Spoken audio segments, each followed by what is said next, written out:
Well, hello there, listening squirrels. Let's put a little light back here, and I should have put fresh batteries in that one, but I didn't. We'll get her done, maybe by Wednesday. Okie dokie, we are on the last story in this book. What's today? 14th? 15th?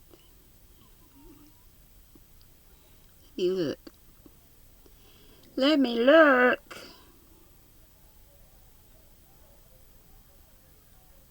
14th.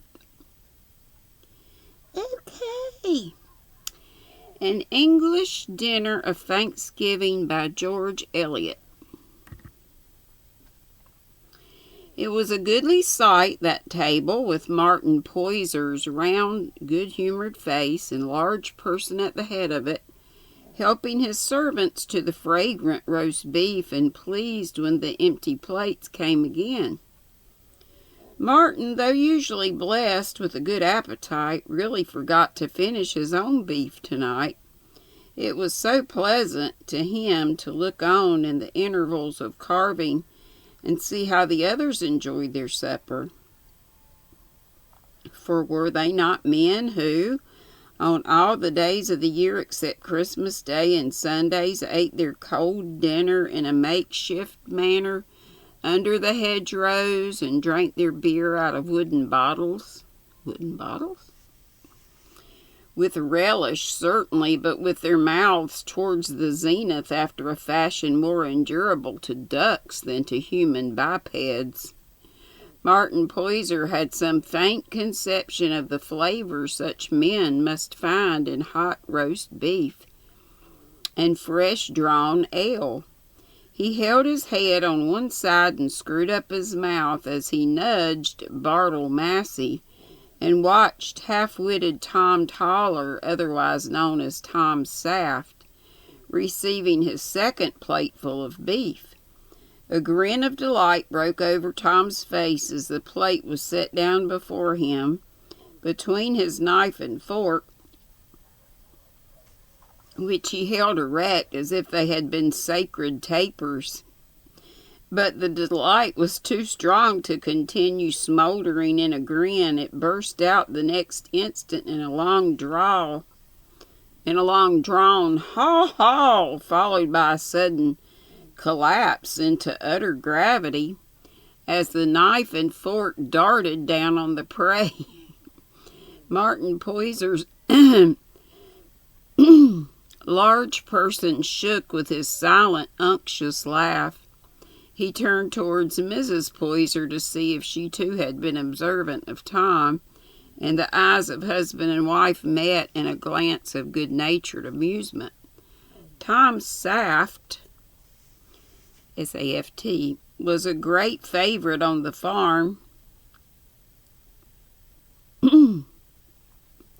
where he played the part of the old jester and made up for his practical deficiencies by his success in repartee. His hits, I imagine, were those of the flail, which falls quite at random, but nevertheless smashes an insect now and then. They were much quoted at sheep shearing and haymaking times, but I refrained from recording them here, lest Tom's wit should prove to be like that of many other bygone jesters, eminent in their day, rather of a temporary nature, not dealing with the deeper and more lasting relations of things. Tom accepted. Martin Poyser had some pride in his servants and laborers, thinking with satisfaction that they were the best worth their pay of any set.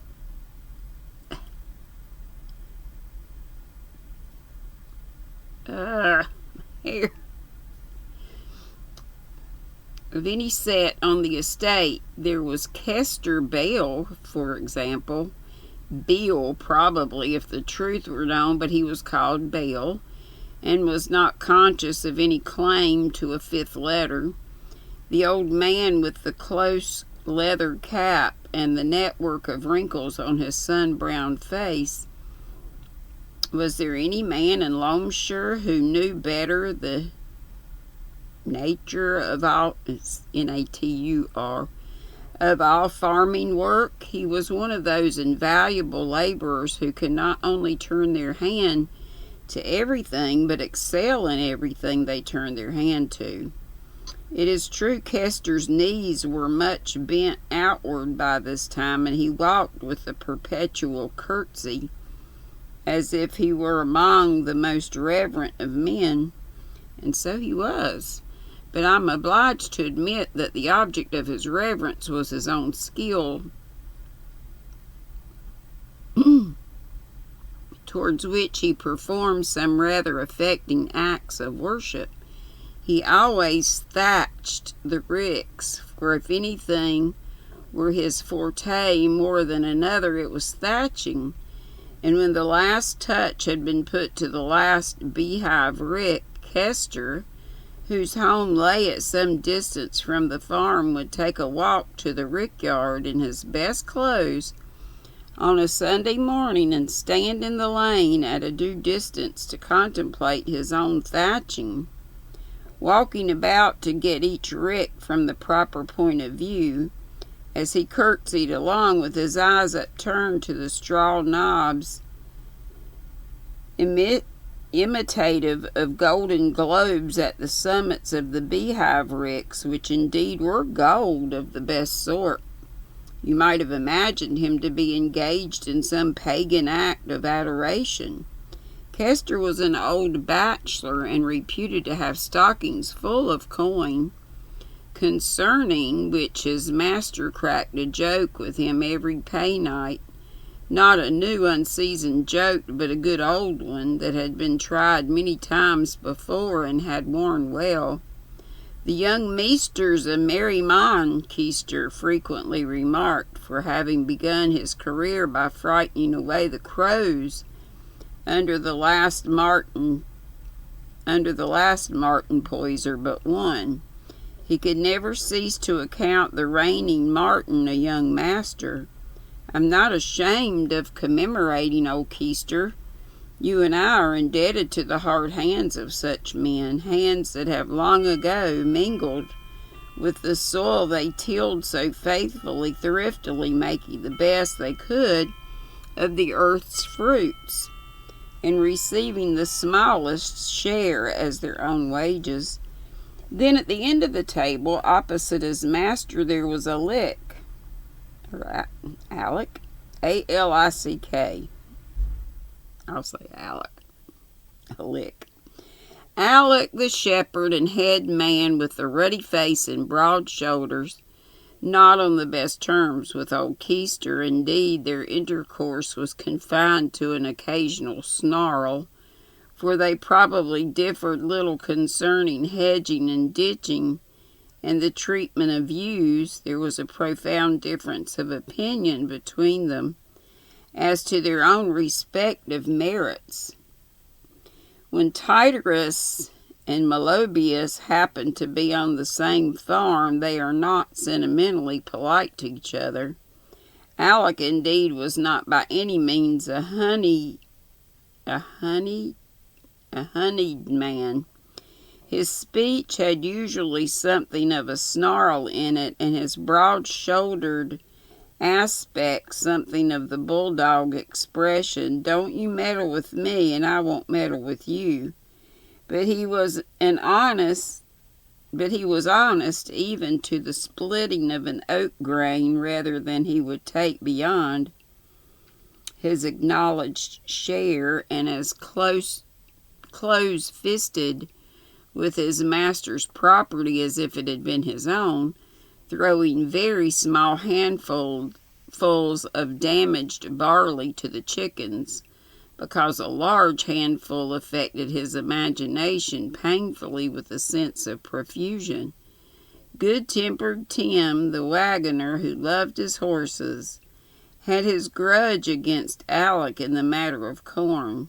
They rarely spoke to each other and never looked at each other, even over their dish of cold potatoes. But then, as this was their usual mode of behavior towards all mankind, it would be an unsafe conclusion that they were more than transient fits of unfriendliness.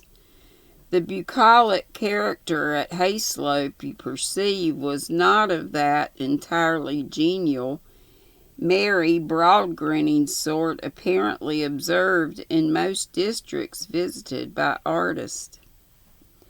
The mild radiance of a smile was a rare sight on a field laborer's face, and there was seldom any graduation between bovine gravity and a laugh, nor was every laborer so honest as our friend Alec.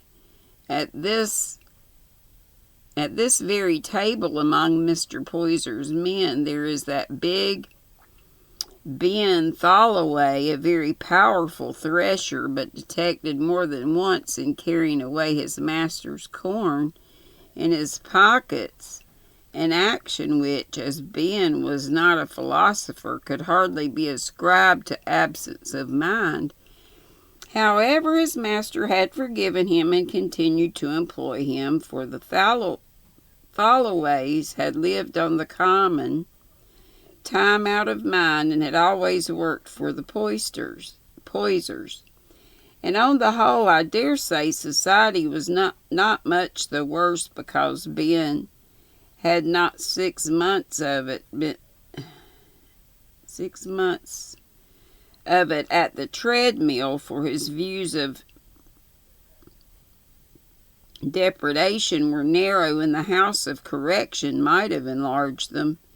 As it was, Ben ate his roast beef tonight with a serene sense of having stolen nothing more than a few peas and beans as seed for his garden since the last harvest supper, and felt warranted in thinking that Alec's suspicious eye forever upon him was an injury to his innocence. But now the roast beef was finished and the cloth was drawn, leaving a fair large deal table for the bright drinking cans and the foaming brown jugs. And the bright brass candlesticks, pleasant to behold. Now the great ceremony of the evening was to begin, the harvest song, in which every man must join. He might be in tune if he liked to be singular, but he must not sit with closed lips. The movement was obliged to be in triple time. The rest was ad libitum. As to the origin of this song, whether it came in its actual state from the brain of a single rhapsodist, or was gradually perfected by a school or succession of rhapsodists, I am ignorant. There is a stamp of unity of individual genius upon it, which inclines me to the former hypothesis, though I am not blind to the consideration that this unity may rather have arisen from that consensus of many minds which was a condition of primitive thought, foreign to our modern consciousness. Some will perhaps think they detect in the first quatrain an indication of a lost line which later rhapsodists, failing in imaginative vigor, have supplied by the feeble device of iteration. Others, however, may rather maintain that this very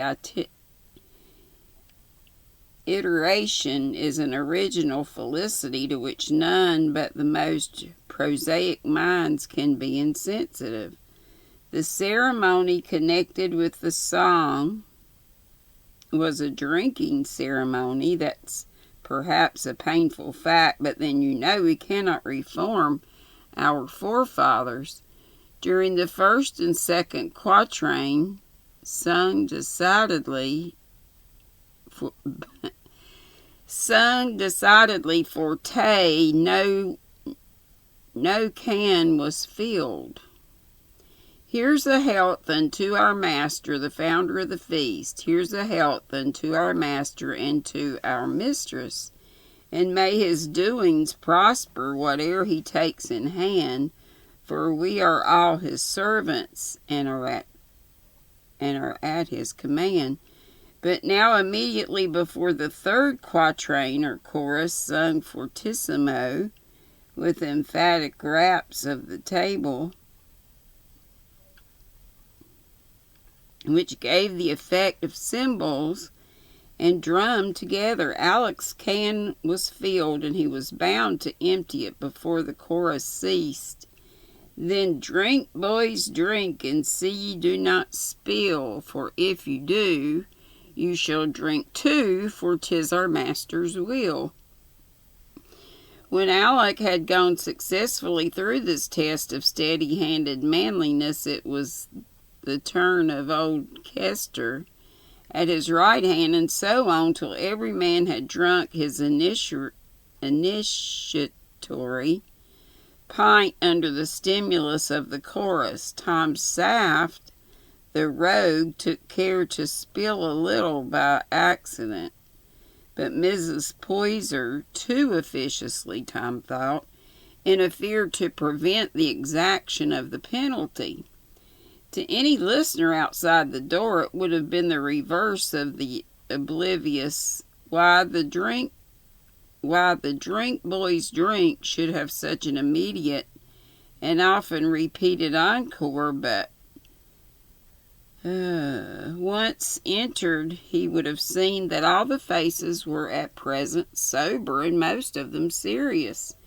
It was the regular and respectable thing for those excellent farm laborers to do, as much as for elegant ladies and gentlemen to smirk and bow over their wine glasses.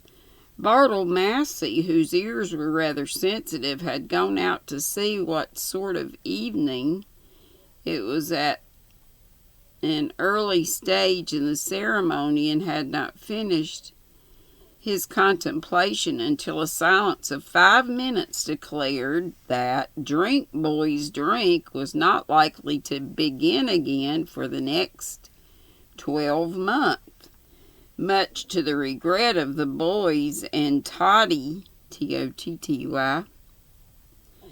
On them the stillness fell rather flat after that glorious thumping of the table, towards which Toddy, seated on her father's knee, contributed with her small might and small fist.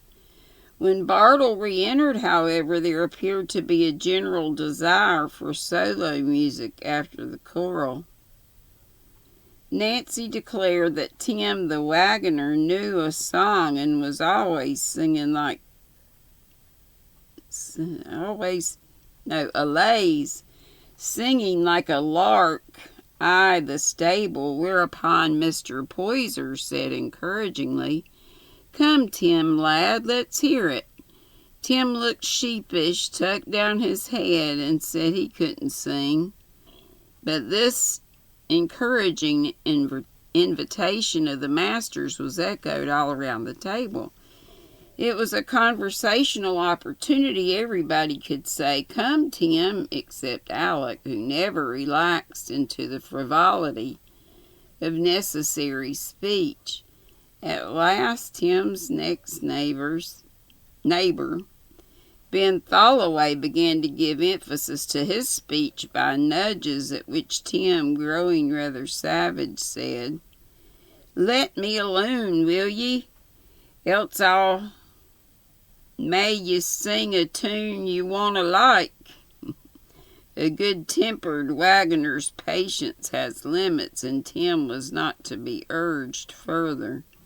"Well then, David, you're the lad to sing," said Ben, willing to show that he was not discomfited by this check. "Sing my Louv's a rose without a thorn."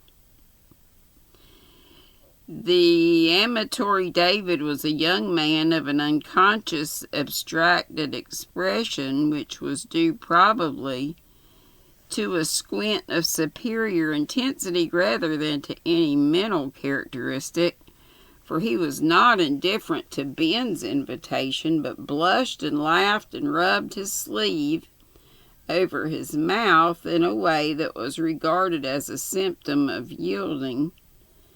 And for some time the company appeared to be much in earnest about the desire to hear David's song, but in vain. The lyricism of the evening was in the cellar at present, and was not to be drawn from that retreat just yet. And that's it. That was kind of strange. Kind of strange. Now, I was looking up some stuff, but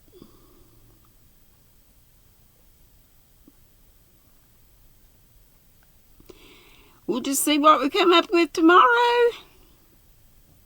Good night or good day. Love y'all. Be sweet. Don't be ugly. Bye-bye.